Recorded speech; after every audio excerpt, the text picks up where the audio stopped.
ओम नमः शिवाय, जय श्री महाकाल। तो देवों के देव महादेव गणेश जी की कृपा से आपके जीवन के सारे विघ्न समस्या खत्म हो जाए और कामना पूर्ण हो जाए, ऐसे हम प्रार्थना करते हैं। तो गुरु जी ने कहा है कि आज का ये जो चमत्कारी उपाय है, इससे आपके जीवन के सारे विघ्न समस्या खत्म होगी और जो भी कामना है वो पूर्ण होगी। तो इस वाले उपाय में मात्र आपको 5 गेहूं के दाने लेने हैं, गुड़ लेना है और विशेष तरीके से उपाय कर लेना है। इस उपाय करने के बाद किसी भी समस्या या कामना हो, चाहे वो धन संपदा वैभव को लेकर हो या घर में लक्ष्मी प्राप्ति को लेकर हो, या अगर आपकी इसको दिल की बात है वो पूर्ण हो जाए, उसके लिए विशेष का उपाय जरूर करना है। तो गुरु जी की कथा को सुनकर ही उपाय बताएंगे। उसके पहले इस वीडियो को लाइक कर दें, चैनल पर नए हो सब्सक्राइब जरूर करिएगा ताकि आपको ऐसी शानदार जानकारी हर रोज मिलती रहे। तो इस वाले उपाय में जो सबसे पहले सामग्री आपको चाहिए वो है गेहूं के दाने। कितने गेहूं के दाने लेने हैं? देखिए, आपको इस वाले उपाय में 5 गेहूं के दाने लेने हैं और जो गेहूं के दाने लो ना, वो कहीं से खंडित टूटे फूटे नहीं होने चाहिए। इसके बाद जो अगली सामग्री आपको लेनी है वो है गुड़। ठीक है, तो आपको इस प्रकार से 1-2 गुड़ के टुकड़े ले लेने हैं और आखिरी में इस प्रकार से तांबे का लोटा लेना है और इस तांबे के लोटे में आपको अपने घर से, अपने किचन से शुद्ध जल भर लेना है। यहाँ से जल भरकर शिवलिंग पर जाकर उड़ेलते हो ना, तो इससे आपके घर के और या जीवन के सारे दोष समस्या समाप्त होने लगते हैं। तो इस प्रकार से ये तीनों सामग्री को लेकर पहुंच जाना है आपको अपने घर के आसपास जहाँ पर भी शिव मंदिर है वहाँ। ठीक है, विशेषकर ये उपाय आप सुबह भी कर सकते हो और शाम को भी कर सकते हो। तो समय की किसी भी प्रकार की पाबंदी नहीं है। और शिव मंदिर में पहुंचकर सबसे पहले आपको दक्षिण दिशा में बैठ जाना है। आपका चेहरा उत्तर दिशा की तरफ होना चाहिए और शिवलिंग पर जो भी पूजन पाठ करनी है, जो भी सामग्री आपको समर्पित करनी है वो समर्पित कर दीजिएगा। उसके बाद ये उपाय करना है। देखिए, आपकी जानकारी के लिए बता दें कि शिवलिंग के ऊपर आप गेहूं का उपाय करते हो ना, तो आपकी संतान प्राप्ति से जुड़ी समस्या है वो समाप्त होती है और कामना भी पूर्ण होती है। उसी प्रकार से गुड़ का उपाय शिवलिंग पर करने से आपके जीवन में तेज की वृद्धि होती है और जीवन में जो भी अंधकार है वो समाप्त होने लगते हैं।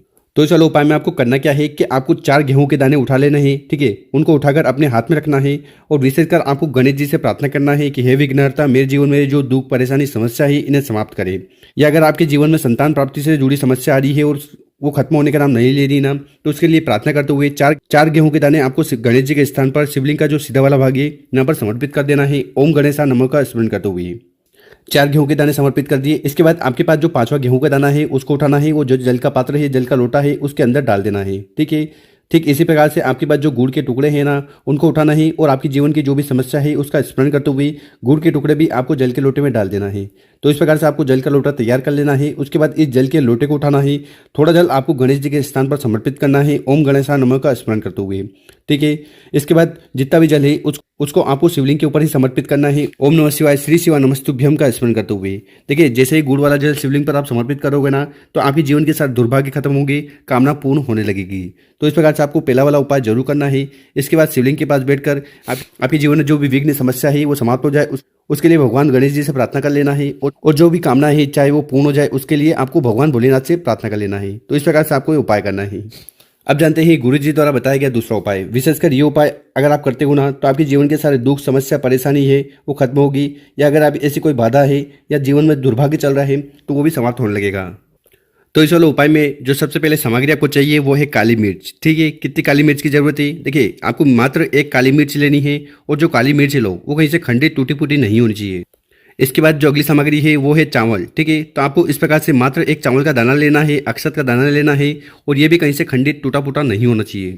इसके बाद जो अगली सामग्री आपको लेनी है वो है शहद। ठीक है, तो आपको 2-3 बूंद शहद के लिए लेनी है, मतलब कि कम से कम 1 चम्मच छोटी वाली आती है ना, उतना शहद ले लेना है। और आखिरी में आपको इस प्रकार से एक तांबे का लोटा लेना है और इस तांबे के लोटे में आपको अपने घर से, अपने किचन से शुद्ध जल भर लेना है। जल भर लिया, उसके बाद हमने आगे आपको जो 1 चावल का दाना, 1 काली मिर्च और गुड़ के टुकड़े बताए थे, तो तीनों सामग्री आपको अपने घर से ही जल के लोटे में डाल देना है। तो इस प्रकार से आपको जल का लोटा लेकर पहुंच जाना है अपने घर के आसपास जहां पर भी शिव मंदिर है वहां। ये वाला उपाय आप सुबह शाम किसी भी समय कर सकते हो। सुबह समय मिल रहा हो तो सुबह, शाम को समय मिल रहा हो तो शाम को। और शिव मंदिर में पहुंचने के बाद जो भी पूजन पाठ करनी है वो कर लीजिएगा। उसके बाद आपको उत्तर दिशा की तरफ मुंह कर बैठ जाना है और ये उपाय करना है। देखिए, आपको पता होगा कि शिव जी का पूरा परिवार शिवलिंग पर ही विराजमान है, तो आपके जीवन की जो भी समस्या है, कामना है, उनकी पूर्ति के लिए आपको विशेषकर उपाय करना है। तो आपको करना क्या है कि उस जल के लोटे को उठाना है, थोड़ा जल आपको समर्पित करना है गणेश जी के स्थान पर ओम गणेशाय नमः का स्मरण करते हुए। उसके बाद उस जल के लोटे को उठाना है, फिर थोड़ा जल आपको समर्पित करना है माता अशोक सुंदरी वाली जगह पर। फिर उस जल के लोटे को उठाना है, थोड़ा जल आपको समर्पित करना है भगवान कार्तिकेय जी के स्थान पर। उसके बाद उस जल के लोटे को उठाना है, थोड़ा जल आपको समर्पित करना है यहाँ पर हस्त कमल पर, ठीक है। और प्रत्येक बार जल समर्पित करते समय ओम नमः शिवाय श्री शिवा नमस्तुभ्यम का जाप कर लेना। उसके बाद उस जल के लोटे में जितना भी जल है उसको आपको शिवलिंग के ऊपर ही समर्पित करना है। ओम नमः शिवाय श्री शिवा नमस्तुभ्यम इस मंत्र का जाप करते हुए। तो इस प्रकार से आपको एक जल का लोटा लेना है और 5 जगह जल को समर्पित करना है, अपनी जो कामना है या जीवन में जो भी दुख परेशानी है समस्या है उसका स्मरण करते हुए। इसके बाद आपको शिवलिंग के पास बैठकर आपकी जो भी कामना है इच्छा है वो पूर्ण हो जाए उसके लिए एक बार और प्रार्थना कर लेना है। गुरु जी ने कहा है कि इस उपाय करने के बाद आपके जीवन के सारे दुख परेशानी समस्या या जो बाधा है वो खत्म होगी और कामना पूर्ण होगी। तो गुरु जी द्वारा बताया गया बहुत ही अद्भुत और विशेष उपाय है, कर जरूर देखिएगा। और दोस्तों अगर आपको वीडियो 1% भी अच्छी लगी हो ना तो इस वीडियो को 5 लोगों के साथ व्हाट्सएप पर, इंस्टाग्राम पर या फेसबुक पर जरूर शेयर करें और उन लोगों की मदद करें। मिलते हैं हम आपसे एक और नई वीडियो में। ओम नमः शिवाय।